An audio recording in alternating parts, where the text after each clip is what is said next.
अपनी महतारी के दूध के साथ इंसाफ किया होता तो शहाबुद्दीन भाई कभी चुनाव हारते। दिन में दिखाई देते थे भाई शहाबुद्दीन साहब के साथ, और गांव में रात में सिंदूर की डिबिया लेके घूमते थे। मैं तो सिवान के उन बागैरत और जमीर लोगों से पूछना चाहता हूं, आज वोट मुसलमानों का, ताकत मुसलमानों की, कुव्वत मुसलमानों की। स्वागत है आपका यस 24 न्यूज़ पे। और मैं कौसर अली, गुलाम रसूल बलियावी साहब एक प्रोग्राम आया हुआ थे, उनकी एक पर्सनल प्रोग्राम थी, बात करूं तो सबसे पहले तो सर आपका स्वागत है मेरे चैनल पे। बहुत बहुत शुक्रिया। जी हज़रत, चूँकि आप बहुत मशरूफ़ रहते हैं, लेकिन इतनी मशरूफियत होने के बाद भी सिवान आने का जो आपने एक मौका निकाला, इसके पीछे क्या मकसद है, क्या कारण रहा? सिवान किसी ऐसे वैसे लोगों के लिए सियासी चरागाह हो सकती है। सिवान में तो हमारी कई पुश्ते दफन हैं। तो जिस सिवान की मिट्टी में बलियावी की कई पुश्ते दफन हो, और वो भी सिवान जहाँ से सन 1968 में रईसुल कलम अल्लामा अरशदुल कादरी अलैहिर्रहमा ने हिंदुस्तान में इस्लामिक पहली कॉन्फ्रेंस सुन्नी सूबाई कॉन्फ्रेंस के नाम से हुई, और सिवान की मिट्टी को बुज़ुर्गों ने मुंतखब किया है। मजहबी मामला हो, मिली मामला हो, आइनी मामला हो, जब आर पार की कोई बात होती है तो सिवान ही वो मिट्टी है जो हर चैलेंज को कबूल करती है। मेरा एक अब यहाँ से सवाल शुरू होता है, लेकिन इस सवाल से पहले एक मेरे जहन में एक छोटा सा शेर आ रहा है कि कौन कहता है कि सरकार गुनहगार नहीं, कत्ल तो की है मगर हाथ में तलवार नहीं। जिस तरीके से अभी सियासत चल रहा है ख़ास करके बिहार में, तो इसमें बीजेपी जो है कि एक तरफ से नीतीश कुमार जी के ऊपर, जो माननीय मुख्यमंत्री हैं, उनके ऊपर बहुत दबाव दे रही है। कहने को तो वो सरकार के गठबंधन में है, लेकिन जिस तरीके से ऊपरी तौर पर नज़र आ रहा है, क्या लग रहा है कि आप लोग, चूँकि आपकी पार्टी या नीतीश कुमार जी या फिर ये गठबंधन जो है कि कमज़ोर हो गया है क्या? आज तक बलियावी को किसी ने प्रेशर में देखा? तो जब मौलाना बलियावी किसी की प्रेशर में नहीं रह सकते और अपने मुल्क और अपने सूबे और अपनी मिल्लत के बच्चों के रोशन मुस्तकबिल और बेहतर फ्यूचर के लिए बहुत कुछ बहुतों की बर्दाश्त करके लड़ते रहते हैं, तो मुख्यमंत्री मोहतरम जनाब नीतीश कुमार साहब सिर्फ और सिर्फ बिहार के सभी तबका, सभी मज़हब, सभी धर्म, सभी इलाके की तरक्की के लिए बहुतों का बहुत कुछ सुनते रहते हैं, और किसी का जवाब वो देते भी नहीं हैं। हम लोग भी नहीं देते हैं, चूँकि असल इशू है बिहार की तरक्की। अब रह गया ये कि मार्केट में, चौक पर, चौराहा पर, मीडिया में, सोशल मीडिया में कुछ लोग अपना सब्सक्राइबर बढ़ाने के लिए, कुछ वैल्यू बढ़ाने के लिए कुछ बोलते रहते हैं। लेकिन हज़रत, ये कुछ की बात नहीं है, चूँकि सिवान में आप आए हुए हैं। मेरे सवाल सबसे पहले सिवान से शुरू हुआ था। सिवान के बहुत सारे सवाल हैं जो कि बिहार के सियासत में आजकल भूचाल मचाया हुआ है। यहाँ के एमएलसी हैं टूना पांडे, चूँकि बीजेपी के एमएलसी हैं, लेकिन उन्होंने जिस तरीके से मुख्यमंत्री नीतीश कुमार के व्यक्तिगत तौर पर जो उन्होंने, एक तरह से देखा जाए तो बहुत गलत शब्द का उन्होंने इस्तेमाल किया था। और उसके बाद जो बीजेपी के प्रदेश अध्यक्ष हैं जायसवाल जी, संजय जायसवाल जी, वो भी जो है कि कहीं ना कहीं लॉ एंड ऑर्डर को लेकर के नीतीश कुमार जी के ही ऊपर टारगेट करते हैं। उसके बाद जिस तरीके से मामला अभी आ रहा है, कल मुख्यमंत्री दिल्ली गए हुए हैं, हालांकि उनको मीडिया के सामने ये कहना पड़ा कि हम अपनी आंखों के ऑपरेशन के लिए आए हैं। आखिर इन सब के पीछे कारण क्या है? क्या सरकार कमज़ोर हो चुकी है, गठबंधन कमज़ोर हो चुका है, सरकार गिर जाएगी क्या? गवर्नमेंट अपना काम करते रहती है और व्यक्ति भी अपना काम करते रहता है। तो जो सरकार का काम है वो तो काम हो रहा है। कोई योजना, कोई स्कीम, कोई कैबिनेट, कोई वेलफेयर, कोई काम रुका है? छात्रों का result, marksheet, employment, job, joining, BPSC, teachers, सारा काम तो हो रहा। सरकार सर का क्या होगा? सरकार का काम चलेगा क्यों? भाई सरकार का तो काम यही है ना, तो सरकार अपना काम कर रही है। फिर बचाव मुद्रा में क्यों आ रही है? उनके कई प्रवक्ताओं की क्यों कहना पड़ा है कि बीजेपी जो है कि अपने लोगों को संभाले, उन लोगों की बात को रोके? अब भाई मरहूम शहाबुद्दीन साहब के भोलेपन ने, मैं उस पर आऊँगा सर, उस पर मैं आऊँगा। बहुत सारे ऐसे लोगों को लीडर बनाया। मैं तो सिवान के उन बागैरत और ज़मीर लोगों से पूछना चाहता हूं, क्या आप हमें बताओ ना, जिनके लिए आप रात दिन किसी की इज्जत मर्यादा सब भूल जाते थे, अगर वही लोग जिन लोगों को भाई शहाबुद्दीन साहब ने पोस पाल के तैयार किया, अगर उन लोगों ने अपनी महतारी के दूध के साथ इंसाफ किया होता तो शहाबुद्दीन भाई कभी चुनाव हारते? है ना साहब, कभी चुनाव हारती? क्यों नहीं मुसलमान पूछता है उन हमदर्दों से? अभी तो पूछ रहे हैं सर, लेकिन कोई जवाब नहीं मिल रहा है। इसके पीछे क्या कारण है? पूछने वालों को भी मैं देख रहा हूं। फेसबुक व्हाट्सएप पर पूछने से कुछ नहीं होता। जब तक वो हयात से थे, कोई एक धरना प्रदर्शन, कोई एहतजाज हुआ? कहां थे लोग? क्यों नहीं हवेलियों से बाहर निकले कि लीडर है? कोई निकला हो तो बतावें आप।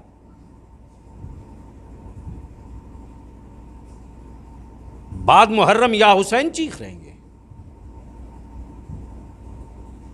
सोशल मीडिया पर, फेसबुक पर आप खूब ललकार रहे हो। ये बाजू मेरे आजमाए हुए हैं।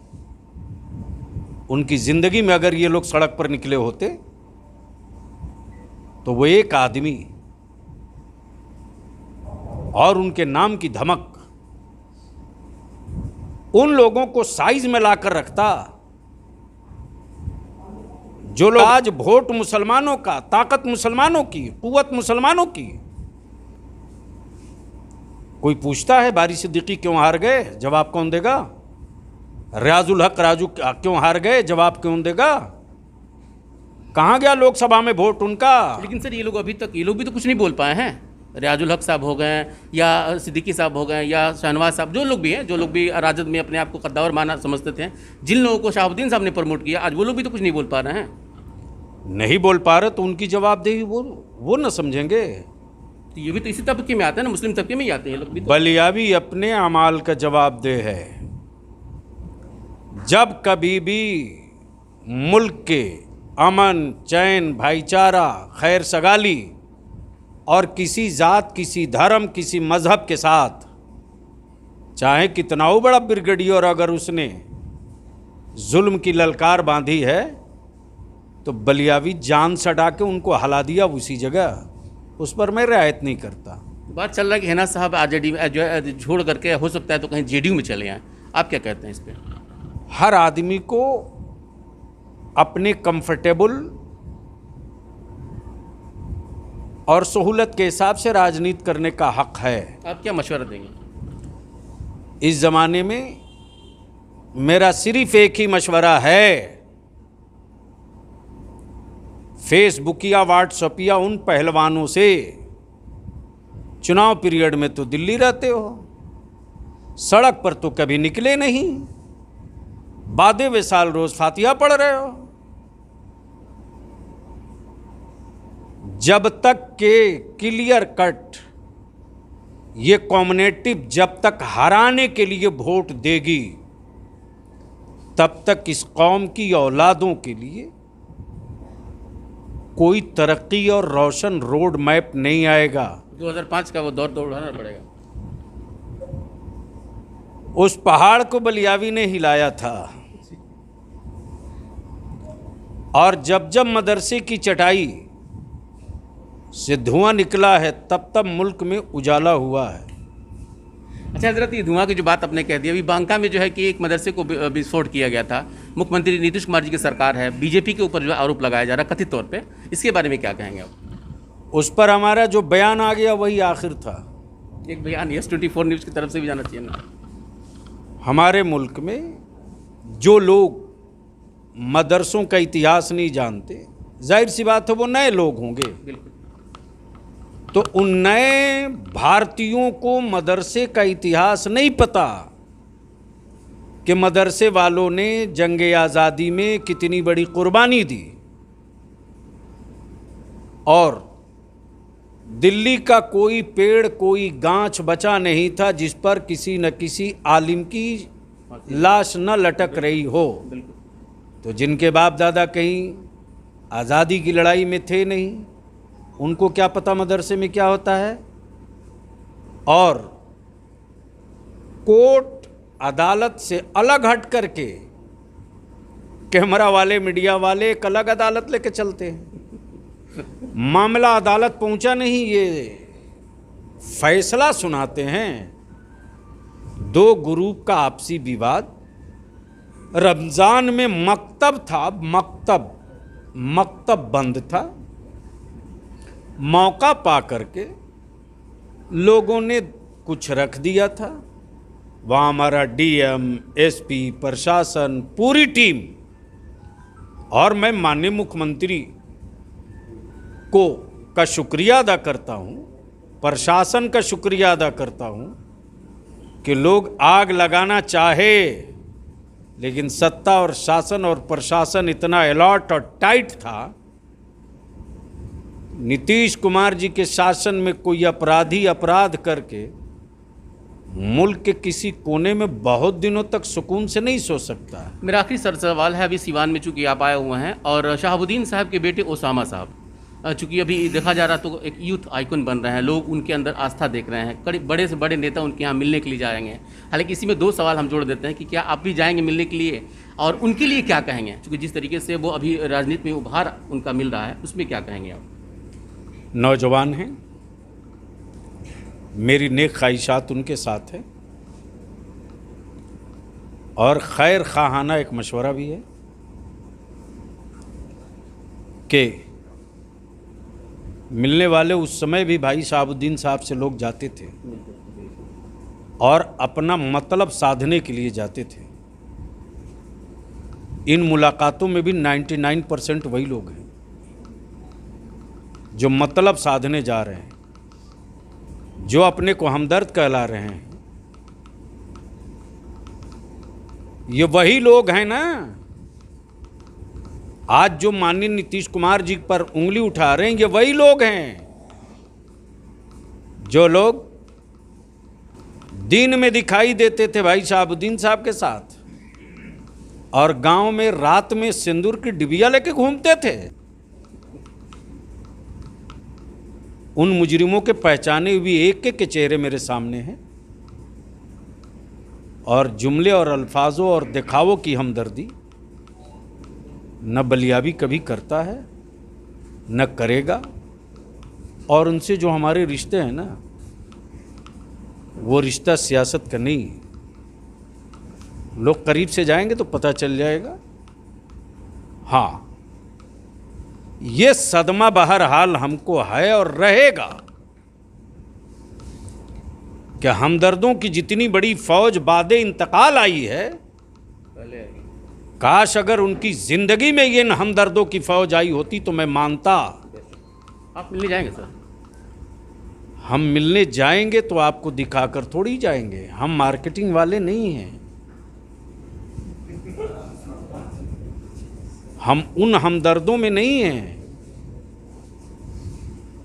बलियाबी को समझने के लिए कुछ पढ़ना पड़ता। अच्छा सर, एक सवाल और मेरा आखिरी है कि अभी आपके पूर्व विधायक श्याम बहादुर जी, जो कि आप जिन्हें हैं दरबारा में, तो उनसे जब मेरी बात हो रही थी, वो रईस खान साहब को लेकर आ रहे हैं पार्टी में, बात कर रहे हैं कि हम उनको लेके आएंगे। तो क्या लग रहा है कि आपकी पार्टी मजबूत होगी, चूँकि जिस तरीके से वो कहते हैं, क्या लग रहा है उनके बारे में? अच्छा, किसकी पार्टी में कौन कौन लोग जाता है हम लोग खाता बही लेके देखते हैं। और हमारी पार्टी में अगर 10 तो मुसलमान आ रहा तो लोग बेचैन लाल हैं। इस बार बीपीएससी का जो एग्ज़ाम हुआ है, मैं आपके चैनल से अपनी कौम के एक एक फ़र्द को बताना चाहता हूं, बिहार की तारीख में 104 मुसलमान का बच्चा कभी स्टेट सर्विस कमीशन क्वालिफाई नहीं किया। जिनको तुमने मुसलमानों बोरे में कस के वोट दिया था, उन लोगों के बच्चों की लिस्ट देखो और अपनी औलादों की लिस्ट उनके सरकारों की देख लो। ये एहसान है नीतीश कुमार जी का कि हज हाउस में फ्री कोचिंग, उसमें कई ऑफिसरों की, कमिश्नर और सेक्रेटरीज और आईएएस की ड्यूटी लगा करके कि इस कम्युनिटी के लोगों की नुमाइंदगी नहीं हो रही है। नीतीश कुमार ने वोट की कभी फिक्र नहीं की। लेकिन अफसोस है कि जिस नीतीश कुमार ने सबकी तरक्की की फिक्र की, उसमें मुसलमानों के बच्चों की तरक्की की फिक्र की, आज उस कौम के लोग, पढ़े लिखे लोग, समझदार लोग, गांव के बासर लोग ढकेल कर पीछे कर दिए इस इलेक्शन में। तो जब तक हराने के लिए वोट देना, देते रहो भाई। अब भी जो दारोगा का रिजल्ट आया है आपके सिवान, गोपालगंज, छपरा, 2 दर्जन से ज्यादा बच्चे और बच्चियां दारोगा बनी है। कौमी इत्तेहाद मोर्चा की से रिलेटेड एक बच्ची भी, अब वो भी जोड़ुआ, सगा भाई बहन। ये थे गुलाम रसूल बलियावी साहब। हालांकि बहुत बातें हैं और बड़े मुकर्रिर भी कहे जाते हैं। इनसे बात अगर हम घंटों करें तो शायद की कमी नहीं होगी। सवाल मेरे पास भी बहुत सारा है, लेकिन वक्त की कमी है। हम मिलेंगे फिर। लेकिन जिस तरीके से इन्होंने सवालों का जवाब दिया, हालांकि बहुत सवाल ये छुपा गए, इसलिए क्योंकि जो एक नेता की छवि होती है, कहीं ना कहीं उस पर ये लोग भारी पड़ जाते हैं। बहरहाल हम फिर कभी किसी और मौके पर इनसे और उन सवालों का जवाब ले लेंगे। बने रहिए हमारे साथ। शुक्रिया। बहुत अच्छा।